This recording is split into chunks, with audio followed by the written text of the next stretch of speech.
saya mendukungmu Bahar untuk melaksanakan hukuman mati terhadap mukibinmu itu tadi, karena dia telah memperdaya umat.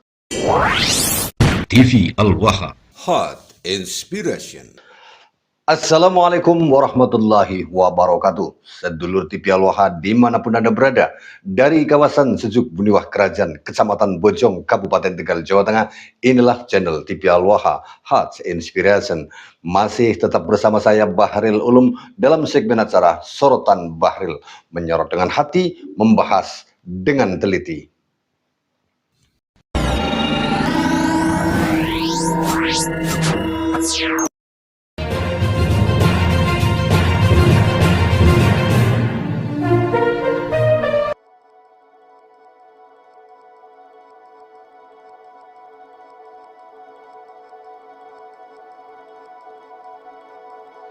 Sedulur TV Al-Waha, ini berita pasti harus heboh, harus gempar, dan harus viral kalau saya menginginkannya semacam itu. Karena apa? Ini jelas kalau dirunut, ini akan menjadi berita yang heboh seheboh-hebohnya. Karena apa?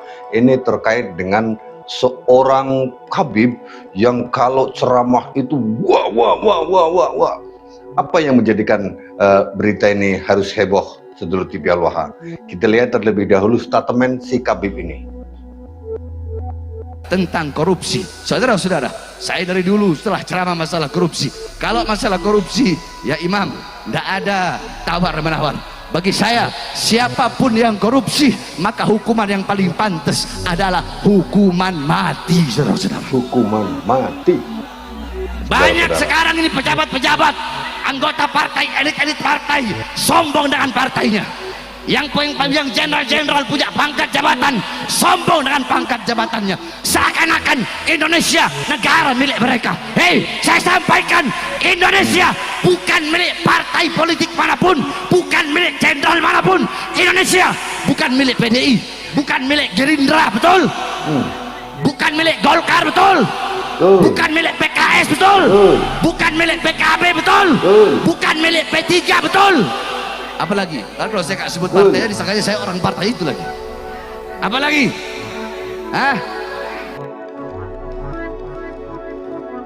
Nah, sedulur TV Al-Waha, kita sudah lihat siapa yang berbicara semacam itu. Siapa yang menentukan hukuman bagi seorang koruptor itu adalah hukuman mati. Ya ini dia, si Bahar Demit, Bahar Sumet. Nah, Bahar Sumet itu berapi-api sampai keluar urat nadinya, urat lehernya keluar ketika mengatakan hukuman yang pantas bagi seorang korupsi adalah hukuman mati. Keren kan? Itu keren itu.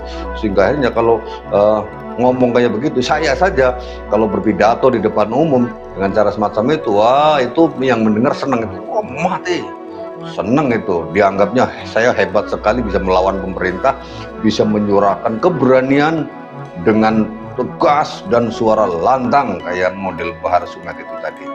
Tetapi sedulur TV Al-Waha, bagaimana ketika mukibinnya itu yang melakukan hal yang dia gembor-gemborkan, korupsi, atau melakukan tindakan hukum yang berkaitan dengan penipuan pidana, seperti salah seorang mukibinnya yang disebut dengan istilah atau dengan julukan Abah Jempol. Di mana ada Abah Jempol ini kan benar-benar mukibinnya. Ini berita lagi heboh. Ini berita tentang Abah Jempol ditangkap 1 miliar gara-gara menipu 1 miliar terhadap orang yang mau mencalonkan diri sebagai seorang anggota kepolisian. Siapa Abah Jempol? Kita lihat terlebih dahulu. Ini dia sedulur TV Al-Waha. Assalamualaikum warahmatullahi wabarakatuh. Alhamdulillah, barakallah. Apa sudah sampai ke tempat Habibana Bahar Smith. Alhamdulillah. Apa juga sama orang yang sering kesini ke tempat beliau, karena ketika beliau ceramah di wilayah Banten itu anak-anak abah awal semua. Jadi abah kesini mau klarifikasi tentang statement Iman sama Yusuf, dan itu bukan dari keluarga kami. saya tidak mengampuni. Nah, selama ini kami dari Kesultanan Banten selalu membantu para hamba itu. Sampai sekarang kami jaga itu. Insya Allah, ila yaumil qiyamah. Assalamualaikum warahmatullahi wabarakatuh. Nah, sedulur TV Al-Waha, si Abah Jempol ini mengaku sebagai keluarga dari Kesultanan Banten, sama dengan Kiai Haji Imaduddin Usman Al-Bantani dan juga Raden Haji Omah Irama, Kesultanan Banten. Nah, tapi dia kemudian melakukan tindak pidana penipuan terhadap orang yang lagi berusaha untuk mencalonkan diri sebagai anggota Akpol. Dia mengaku bisa meloloskan dalam pencalonan itu, asalkan diberi bayaran 1 miliar. Tapi akhirnya dia tidak mampu untuk meloloskan. Mungkin karena dengan privilege dia mengaku, saya punya orang, diantaranya adalah Habibana Bahar bin Smith, bisa meloloskan orang untuk masuk ke Akpol. Kemudian dia menjanjikan kepada orang itu, bayar 1 miliar. Kasih 1 miliar kamu saya jamin jadi anggota polisi, gitu. Nah, tapi akhirnya apa yang terjadi? Ternyata yang dia ungkapkan itu sama sekali tidak benar. Ini bisa saja terjadi akibat kualat lah. Atau jangan-jangan sama dengan Habibnya, sama dengan Bahar Sumet. Bahwa dia, si Abah Jempol ini, bisa terjadi, mohon maaf, bisa terjadi, dia juga sama dengan Bahar Sumet. Samanya apa? Ya sama-sama palsu. Kalau Bahar Sumet itu keturunan Nabi yang palsu atau cucu palsu, bisa jadi Abah Jempol ini juga keluarga palsu. Atau keluarga yang mungkin karena di dalam tradisi Nusantara kan nggak ada kafaah ya. Kesultanan Banten boleh saja perempuannya menikah dengan siapapun, atau bisa jadi si Abah Jempol ini adalah orang biasa yang menikah dengan salah satu putri dari keturunan Trah Kesultanan Banten, terus dia mengaku sebagai keluarga Kesultanan Banten, kemudian menipunya. Kita belum mengetahui secara detailnya, sedulur TV Al-Waha. Nah, akhirnya dia ditangkap oleh polisi. Ini dia informasinya. Tersebut yang pasti kami tadi sudah sampaikan inisialnya TPN alias Abah Jempol. Yang pasti di sini posisinya adalah sebagai pelaku, yang mana modusnya melakukan bujuk rayu, memastikan pada korban bahwa yang bersangkutan bisa meloloskan anaknya untuk dapat diterima menjadi calon taruna. Abah Entus Jempol apa Abah Jempol ini, Mbak Dir? Alias Abah Jempol. Abah Jempol. Abah Entus Jempol. Kalau saat ini masih satu laporan polisi yang kami terima, makanya kami mohon bantuan dari media untuk nanti setelah dipublikasikan, barangkali masih ada korban lainnya untuk datang kepada kami untuk melaporkan. Siap. Kalau penangkapan tersangka sendiri seperti apa kronologisnya, Mbak Dir? Kronologis penangkapannya sendiri, sebenarnya kita sudah melakukan pemanggilan secara resmi, tapi yang bersangkutan tidak kooperatif, bahkan mangkir dari panggilan, sehingga kita melakukan proses upaya paksa melakukan penangkapan, yang mana sempat terjadi pengejaran, dan akhirnya alhamdulillah pada kemarin sekitar jam 1 dini hari petugas berhasil mengamankan yang bersangkutan di depan tol Rangkas Bitung, bahkan di depan exit tol tersebut yang bersangkutan mencoba untuk melarikan diri, yaitu dengan memundurkan mobilnya sehingga menabrak mobil petugas, namun alhamdulillah dapat kita segera amankan.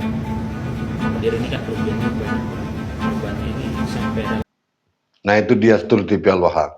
Mukibinnya Bahar Sumet ditangkap karena berusaha melarikan diri setelah melakukan penipuan, menganggap dirinya mampu meloloskan orang untuk jadi polisi. Jadi merasa jadi Tuhan ya. Merasa jadi Tuhan, saya bisa meloloskan kamu menjadi anggota polisi. Bayar kepada saya 1 miliar. Nyatanya karomahnya nggak ada. Mukibin merasa punya karomah karena menjadi mukibinnya Bahar Sumet yang sakti mandraget. Mandraguna, sakti mandraguna. Jadi sekarang ini untuk Mas Om Cek Bahar, kamu kan kalau pidato tadi di awal sudah tayangkan tuh. Saya sudah lihat loh. Dan semua orang lihat loh. Kalau kamu itu cara berbidatonya, mungkin kita lihat lagi nih, ya kan? Bos, seperti itu. Kanyang, hukuman bagi korupsi yang paling pantas adalah hukuman mati. Tak kandani ya. Ini mukibin kamu harus melakukan apa yang kamu orasikan tadi. Kamu harus melaksanakan apa yang kamu orasikan berapi-api di depan jamaahmu. Sebagaimana Rasulullah menyampaikan, andai kata Fatimah mencuri, aku potong tangannya. Tetapi sampai hari akhir Kanjeng Nabi Muhammad SAW, Fatimah kan nggak sama sekali pernah melakukan sebuah kejahatan yang namanya pencurian atau penipuan. Sehingga hadis tersebut tidak pernah dilakukan oleh Kanjeng Nabi. Lah ini kamu sebagai orang yang mengaku cucu Nabi, kamu sudah berstatement bahwa kalau ada orang yang melakukan kejahatan yang terkait dengan yang namanya KORUPSI, itu hukuman yang paling pantas adalah hukuman mati. Jadi jamaahmu ini menuntut kamu untuk melaksanakan apa yang kamu ucapkan. Itu mukibin kamu sudah melakukan tindakan yang kamu koar-koarkan. Maka saya mendukungmu Bahar untuk melaksanakan hukuman mati terhadap mukibinmu itu tadi. Karena dia telah memperdaya umat sehingga menjadi kerugian dan kekecewaan besar kepada orang yang mau jadi anggota polisi dengan jalan pintas, dan ternyata mukibinmu itu mengaku punya jalan pintas dan punya karomlah. Kata si pesulap merah kan karomlah ya, punya karomlah bisa meloloskan jadi anggota polisi, namun nyatanya karomlahnya zong, bohong belaka. Jadi kamu harus memutuskan dan kamu harus melaksanakan statementmu itu ya. Ingat itu, kalau kamu tidak melakukan hukuman yang kau inginkan terhadap siapapun, entah itu pejabat negara atau bukan, apalagi ini mukibinmu sendiri, maka kamu itu sudah nyata-nyata jelas adalah pembohong besar. Itu ditantang sama jamaahmu untuk melaksanakan eksekusi terhadap mukibinmu yang melakukan tindak pidana penipuan, saudara. Nah, saudara, begitu saudara Bahar. Jadi mohon maaf ini, ditunggu jawabannya, ditunggu kepastiannya, dan ditunggu aksinya untuk melaksanakan hukuman mati terhadap mukibinmu sendiri. Oke Bahar, saya tunggu eksekusimu. Saya tunggu eksekusimu ya. Beneran, ini saya menunggumu. Saya menunggumu untuk bertindak tegas terhadap mukibinmu. Bagaimana sikapmu sekarang? Kemarin kamu koar-koar, sekarang mukibinmu yang jadi pelaku. Oke? Mari saya dulu TV Al-Waha, kita saksikan bersama-sama bagaimana si Bahar akan bertindak terhadap mukibinnya yang sudah dijamin masuk surga. Gitu saja, saya assalamualaikum warahmatullahi wabarakatuh.